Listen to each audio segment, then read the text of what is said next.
One of my favorite exercises to work my upper back, lat, and bicep size is what's called the single arm bent over row. I also like working my abdominal muscles with what's called a decline sit-up.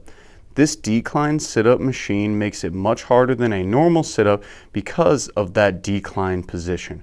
Try it out and let me know how it works for you.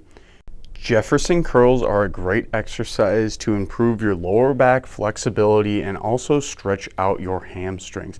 I enjoyed this exercise for bulletproofing my lower back, and one of the struggles I've always had is inner thigh and hamstring flexibility.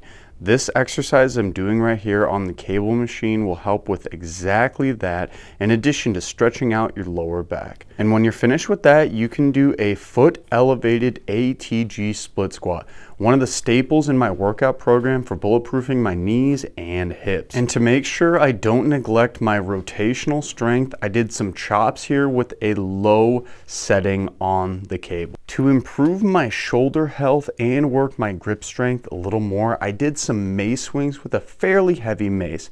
I did clockwise and counterclockwise to work both ranges of motion. And I was in the mood to fire up my hamstrings, glutes, and lower back with some heavy kettlebell swings. I think about 85 to 90 pounds in this kettlebell, really driving through those muscles. And if you really want healthy and strong knees, you need to do some slow and controlled backwards walking on a treadmill.